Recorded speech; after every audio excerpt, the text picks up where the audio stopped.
So I made a garden. This was not, this is pre-corona, of course, but this all happened this year, where I decided to build a raised garden bed with two types of techniques. One is hugelkultur and one is no-till. The no-till is when you apply wood chips on top of your bed or top of your dirt.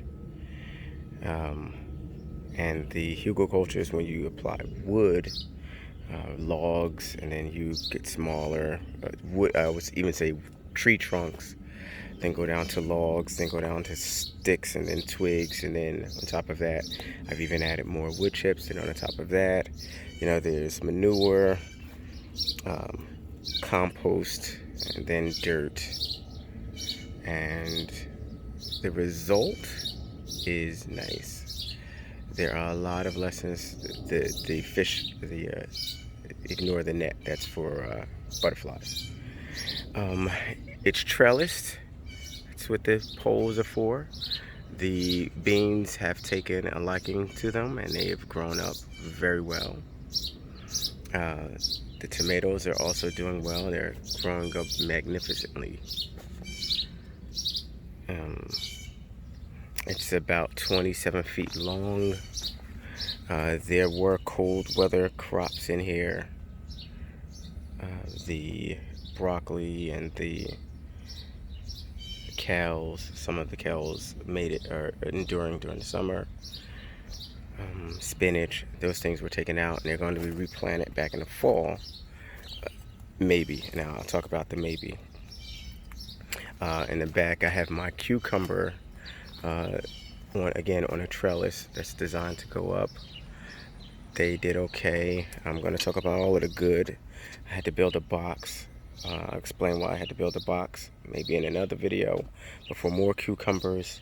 And back here is my intended strawberry patch, where I have June bearers and I have ever bearers. The June bearers did amazing. They're still producing strawberries. Still having pickles coming in. But overall, I'm very pleased with the idea. Even at night, it is, you can see the fence on the outside. There's even a net on the inside that's supposed to make it difficult for the cabbage moths to get in, but you still have to do your due diligence. This is Swiss chard. More Swiss chard growing back there. I've harvested some, and it does a great job of coming back. Again, the open spaces is where the cold weather stuff was. Overall, very pleased with the build, but I'm also very disappointed. And I'll let you enjoy the beautiful one before I start discussing why I'm disappointed in this. There's a huge learning curve here with dealing with hugelkultur. Oh, here's a zucchini. There's a huge learning curve dealing with hugelkultur. I will say, if you're going to try it, it is wonderful. But listen to all of the people who have done it before, the time frame, etc. So this is the inside garden. I had a surplus of food, and I used another method that I saw, and this blows me away. All I did was, this was part of my lawn, and I have a peach tree and apple tree there. All I did here was flip the grass over.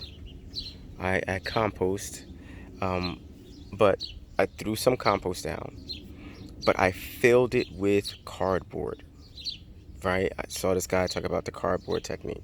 Cardboard. And all of this was surplus plants. You go to the garden center and they sell you the seedlings, and this was extra stuff. So one of these zucchini plants is actually from seed. It's hard to point them out. This one. But the rest of these came from a garden center from seedlings. And these guys are doing fantastic. They're about 3 feet tall. They're producing mega-sized leaves and mega-sized fruit. This is, again, this is a tomato plant that has had no interaction from me on the outside. I was just leaning on the gate. This is, again, a surplus tomato. It is now about, this fence is 6 feet tall, so it's as tall as the fence. I've ignored it. There are 4 tomato plants, but the zucchini actually swallowed them up. Here's another one back here. They've been producing fruit. I get about a mature zucchini every day or two, or every day. Right. This zucchini will be ready by the end of this day. You have a small one. The flower comes off. Pluck them. But this garden, here's another tomato plant. This garden has gone unattended, but the cardboard and the mulch, there's no Hugelkultur type of thing here. It's literally flipped over grass and cardboard and compost. And no attention was given to this part, but this is doing far better than anything I could imagine. I'll probably post pictures, but these leaves are about 2 feet across on the largest and about 4 feet tall on the highest one. But again, I'm enjoying it. There are a lot of, I even took I made my own dirt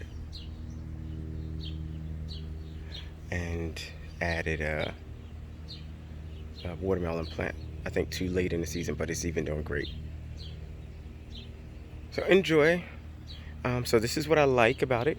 Again, very successful, but I even have a water collection, rainwater collection, IBC totes.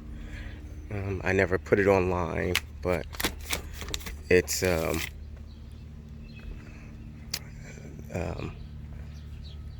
beautiful. And I put it up this year, and come the fall, or come the last crop, I'm tearing it all down. I'll explain that later. Enjoy.